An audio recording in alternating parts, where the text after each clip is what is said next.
सभी को राधे राधे। कैसे हैं आप सब? मैं पंडित अशोक मिश्र, लर्निंग विद राधे राधे इस यूट्यूब चैनल में आपका हार्दिक स्वागत है। देवियों सज्जनों, एक बहुत ही सुंदर विषय है और वो है एक अच्छे विद्यार्थी में क्या क्या विशेषताएं होती हैं, एक अच्छे छात्र में क्या क्या लक्षण होते हैं। ये आज का टॉपिक है। इससे पूर्व रामचरितमानस की चौपाई को हम गुनगुनाते हैं। प्रेम से कहो राधे राधे राधे राधे। जय रघुनंदन जनक किशोरी, जय रघुनंदन जनक किशोरी, सीताराम मनोहर जोड़ी। गुरु ग्रह पढ़न गए रघुराई, अल्प काल विद्या सब आई। प्रेम से कहो राधे राधे। गुरु ग्रह पढ़न गए रघुराई, अल्प काल विद्या सब आई। तो देवियों सज्जनों विद्यार्थियों, बहुत ही सुंदर टॉपिक है। आदर्श विद्यार्थी के क्या लक्षण होते हैं। आजकल के विद्यार्थियों में वो विशेषताएं देखने में नहीं आ रही जो प्राचीन गुरुकुल पद्धति में हुआ करती थी। हमारे शास्त्र कहते हैं एक अच्छे विद्यार्थी में कौन कौन से लक्षण हैं। तो काक चेष्टा बको ध्यानम, श्वान निद्रा तथैव च, अल्पहारी ग्रह त्यागी, विद्यार्थी च पंच लक्षणम। काक चेष्टा बको ध्यानम, श्वान निद्रा तथैव च, अल्पहारी ग्रह त्यागी, विद्यार्थी च पंच लक्षणम। एक अच्छे विद्यार्थी के 5 लक्षण ये होते हैं। सबसे पहले है काक चेष्टा, कौवे जैसी चेष्टा। चेष्टा माने चतुराई, चेष्टा माने प्रयास। तो काक चेष्टा। दूसरा बको ध्यानम, बगुले जैसा एकाग्र ध्यान। और श्वान निद्रा, और श्वान मीन्स कुत्ता, कुत्ते जैसी नींद। चौकन्ना होकर सोता है कुत्ता, तो कुत्ते जैसी नींद। और अल्पहारी, अल्प मात्रा में भोजन करने वाला या थोड़ी मात्रा में भोजन करने वाला। और ग्रह त्यागी, घर से दूर रहने वाला, मीन्स ब्रह्मचर्य का पालन करने वाला। तो एक अच्छे विद्यार्थी के ये 5 लक्षण होते हैं। आइए थोड़ा सा इनको डीपली समझने का प्रयास करते हैं। जैसे सबसे पहले है काक चेष्टा, कौवे की चतुराई। एक बार एक कौवे का डैडी मीन्स कौआ अपने बच्चे को संस्कार सिखा रहा था, चतुराई सिखा रहा था कि बेटे, यदि कोई रोटी का टुकड़ा फेंके और तुम्हें वो उठाना हो तो कैसे उठाओगे तुम। तो जैसे ही व्यक्ति ने टुकड़ा फेंका तो एक नजर तुम्हारी टुकड़े की ओर और दूसरी उस व्यक्ति की ओर होनी चाहिए। और जैसे ही वो झुकता है, इसका मतलब क्या है कि वो पत्थर उठा रहा है मारने के लिए।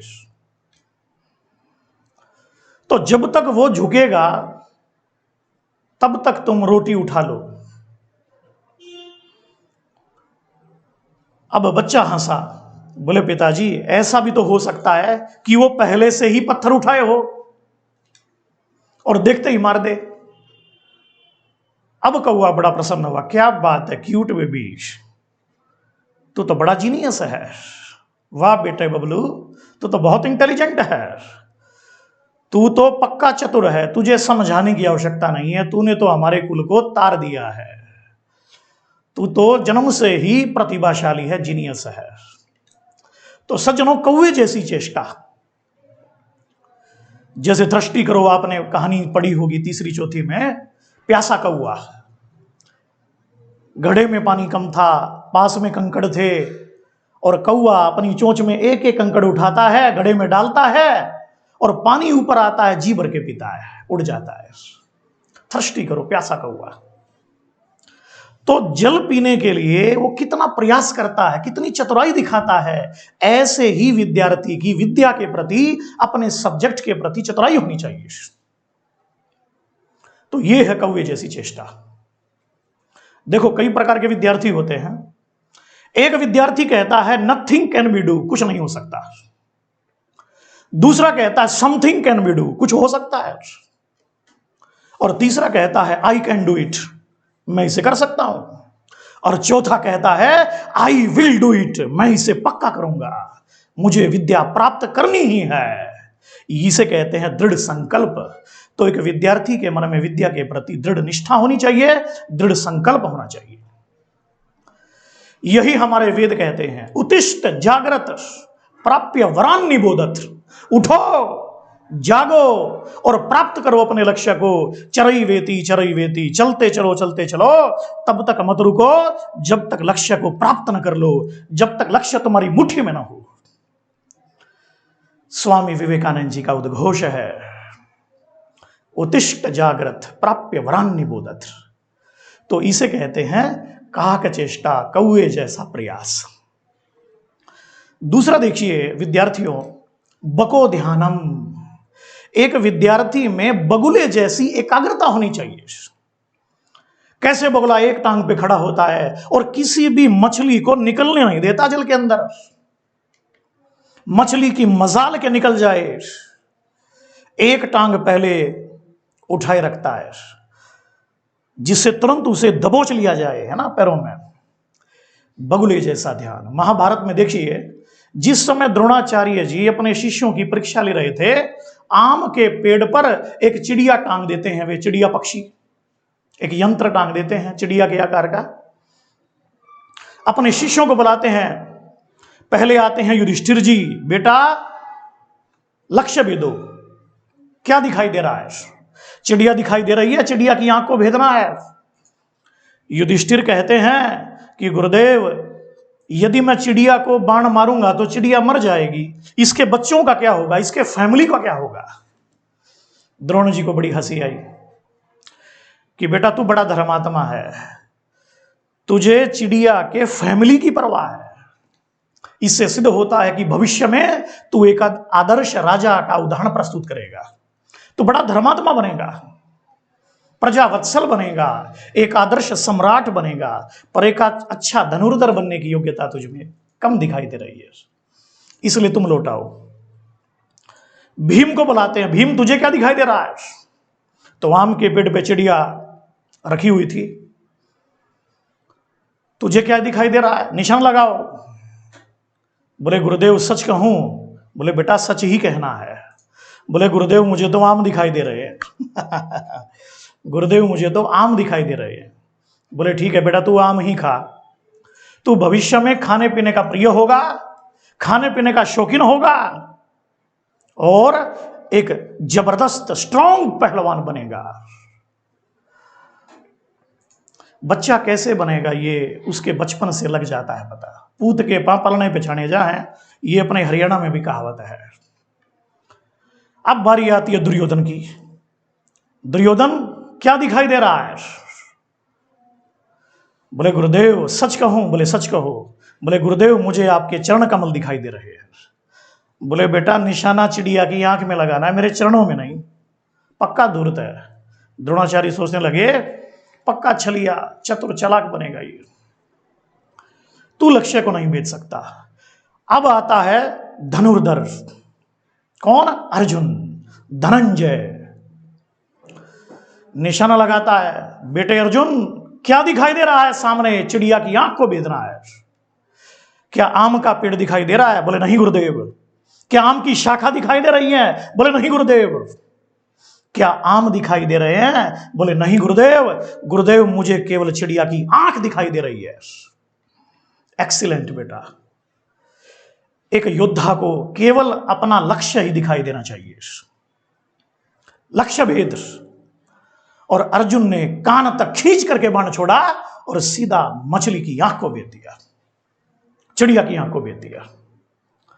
आगे चल करके द्रौपदी स्वयंवर में मछली की आंख को भी भेदता है गुड़ाकेश अर्जुन। द्रोण आशीर्वाद देते हैं, बेटा तू भविष्य में दुनिया का सर्वश्रेष्ठ धनुर्धर बनेगा। जब जब आदर्श विद्यार्थी की बात आएगी तब तब तुम बको ध्यानम, बगुले के ध्यान वाला उदाहरण बन करके खड़े हो जाओगे। ये वही अर्जुन है जिसे केवल चिड़िया की आंख दिखाई दे रही थी। तो विद्यार्थियों को ऐसा ही होना चाहिए, अर्जुन की तरह, बगुले की तरह केवल अपना लक्ष्य ही दिखाई देना चाहिए, केवल अपना टॉपिक ही दिखाई देना चाहिए, मुझे ये पढ़ना है, मुझे ये पढ़ना है। तो काक चेष्टा बको ध्यानम श्वान निद्रा, श्वान निद्रा। तीसरा पॉइंट क्या है? कुत्ते जैसी निद्रा होनी चाहिए। कुत्ता कैसे सोता है, कभी आपने देखा? कुत्ता जब सोता है तो आप उसके पास में से गुजरेंगे तुरंत भांप लेता है, वो तुरंत उसकी आंखें खुल जाती हैं और समझ जाता है कि कोई व्यक्ति आ रहा है। उसमें जबरदस्त कैचिंग पावर होती है, ग्रहण शक्ति जबरदस्त होती है, तुरंत भांप जाता है ये कैसा व्यक्ति है, ये मित्र है, शत्रु है, ये मारेगा, ये कुछ नहीं कहेगा। तो श्वान निद्रा, ऐसे ही एक विद्यार्थी को बहुत अधिक गहरी नींद में नहीं सोना चाहिए कि कुंभकर्ण की तरह हाथ पसार के सो जाए और ऊपर से चाहे कुछ भी गुजर जाए पर उसकी नींद खुलेगी नहीं, ऐसा नहीं होना चाहिए। शास्त्र तो यहां तक कहते हैं कि एक अच्छे विद्यार्थी को ब्रह्म मुहूर्त के समय उठ जाना चाहिए कि हर रात के चौथे पहर में एक संपदा लुटती रहती है, जो जागत है सो पावत है, जो सोवत है सो खोवत है। हर रात के चौथे पहर में एक संपदा लुटती रहती है, जो जागत है सो पावत है और जो सोवत है सो खोवत है। रात्रि का चौथा पहर मीन्स 3 से 6 का समय। 8 पहर होते हैं, 24 घंटे होते हैं, प्रत्येक पहर में 3 घंटे होते हैं। तो रात्रि का चौथा पहर ब्रह्म मुहूर्त कहलाता है, सबसे पवित्र समय। उस समय विद्या की देवी सरस्वती विद्या की गठरी लेकर के निकलती है और जो विद्यार्थी पढ़ रहा होता है उसे विद्या का वरदान देके चली जाती है और फिर लौट जाती है, और जो सो रहा होता है वो इस वरदान से वंचित रह जाता है। आचार्य चाणक्य भी चाणक्य नीति में कहते हैं, जो विद्यार्थी देर तक सोते रहते हैं उनका भाग्य भी सोता रहता है। इसलिए विद्यार्थी को रात्रि को जल्दी सोना चाहिए और सुबह जल्दी उठना चाहिए। यह विशिष्ट बिंदु है। तो काक चेष्टा बको ध्यानम श्वान निद्रा तथैव च अल्पाहारी। थोड़ी मात्रा में विद्यार्थी को भोजन करना चाहिए, इतना भोजन न कर ले कि उसे सांस ही न आए और सो जाए। अल्पाहारी, जितनी भूख है उससे आधा भोजन करना चाहिए। हमारे शास्त्र क्या कहते हैं कि भोजन आधा पेट कर, दुगना पानी पियो, तिगुना श्रम करो, चौगुना हंसो, फिर 100 वर्ष तक जियो। भोजन आधा पेट कर, दुगना पानी पियो, तिगुना श्रम करो, चौगुना हंसो, फिर 100 वर्ष तक जियो। जितनी हमें भूख है उससे आधा भोजन करना चाहिए। भोजन आधा पेट कर, दुगना पानी पियो और 2 गुना पानी पीना चाहिए, और 3 गुनी मेहनत करनी चाहिए, कठोर परिश्रम करना चाहिए। तिगुना श्रम और 4 गुना हंसो, और हमें हंसना चाहिए, खिलखिला के हंसना चाहिए। हंसने का वरदान ईश्वर की सृष्टि में जहां लग दृष्टि आपकी जाती है केवल और केवल मनुष्य को ही मिला है। किसी गधे घोड़े कुत्ते को आप हंसते नहीं देख सकते। हाँ, यदि किसी गधे घोड़े कुत्ते को हंसते देखें, हंस तो नहीं सकता पर हंसता सा दिखाई दे, मीन्स मनुष्य बनने वाला है। और यदि किसी मनुष्य को उदास दिखाई दे, इट मीन्स वो भी बदलने वाला है। तो ध्यान दीजिएगा, काक चेष्टा बको ध्यानम श्वान निद्रा तथैव च अल्पाहारी। थोड़ी मात्रा में उसे भोजन करना चाहिए। और फिर है ग्रह त्यागी। ग्रह त्यागी, एक अच्छे विद्यार्थी को घर से दूरी भी बना के रखनी चाहिए। क्यों? क्योंकि कुआं कभी भी प्यासे के पास नहीं आता, प्यासे को ही कुएं के पास जाना पड़ता है। यह विशिष्ट बिंदु है। मैं घर से दूर नहीं जाऊंगा, तो विद्या कैसे प्राप्त करेगा? उदाहरण आपके सामने है। राम लक्ष्मण भरत शत्रुघ्न चक्रवर्ती सम्राट दशरथ जी के पुत्र हैं। अगर चाहते तो उनकी व्यवस्था महल में भी हो सकती थी, पर वे पढ़ने के लिए कहाँ आए? गुरुकुल में आए। महर्षि वशिष्ठ जी के आश्रम में आते हैं। गुरु ग्रह पढ़न गई रघुराई, अल्पकाल विद्या सब आई। गुरु जी के घर आए, और एक बार दशरथ जी और कैकेयी जी अपने बच्चों से जब मिलने आए तो राम जी उस समय झाड़ू लगा रहे थे, लक्ष्मण जी लकड़ियां काट रहे थे, भरत शत्रुघ्न गैयों को चारा डाल रहे थे। यह दृश्य जब कैकेयी अम्मा ने देखा तो क्रोधित हो गई। बोले, गुरुदेव ये क्या करवा रहे हैं आप? ये हमारे बच्चे क्या कर रहे हैं? यहां पर पढ़ने आते हैं, सफाई करने आते हैं। तब वशिष्ठ ऋषि को क्रोध आया कि ले जाओ अपने बच्चों को, ये गुरुदेव का आश्रम है, यहां नियम भी गुरु निर्धारित करता है। आज ये राजकुमार हैं, राजा हैं, कल यदि इनको वनवास हो जाए तो ये कैसे जीवन व्यापन करेंगे? तो वन के कष्ट में ये दुखी ना हो और राजमहल के सुख में ये सुखी ना हो, तो ये इनमें समता का गुण मैं विकसित करना चाहता हूं। तो देवियों सज्जनों, विद्यार्थी वही सर्वोत्तम होता है जो सुख दुख में समान भाव रखता है। तो ग्रह त्यागी प्राचीन गुरुकुल पद्धति सर्वोत्तम होती थी। उसमें बच्चा विद्वान बन के निकलता था, गुरु की आज्ञा में रहता था। और लॉर्ड मैकाले की जो शिक्षा पद्धति है, इसे आप देख सकते हैं। तो काक चेष्टा बको ध्यानम श्वान निद्रा तथैव च अल्पहारी ग्रह त्यागी विद्यार्थी च पंच लक्षणम। ग्रह त्यागी, देखो घर का त्याग। अब घर का मीन्स, घर क्या होता है? पत्नी से ही घर होता है। अर्धांगिनी है तो उसे घर कहते हैं। इसलिए ग्रह त्यागी, जब तक विद्यार्थी विद्या का अर्जन करे तब तक विवाह भी ना करे, ब्रह्मचर्य का पालन करे, इसे कहते हैं ग्रह त्याग। इसका दूसरा अर्थ ये है जो शास्त्रीय अर्थ है। तो एक विद्यार्थी के लिए सबसे इंपॉर्टेंट जो पंचम लक्षण है वो है ब्रह्मचर्य का पालन।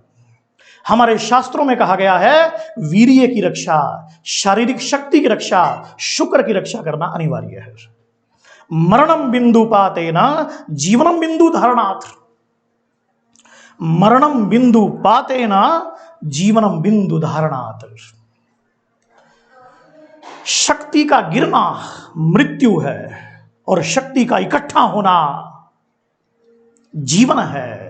मरणम बिंदु पातेना जीवनम बिंदु धारणात्। इसलिए एक विद्यार्थी को ब्रह्मचर्य, शारीरिक शक्ति, शुक्र, वीर्य की रक्षा तो करनी ही चाहिए।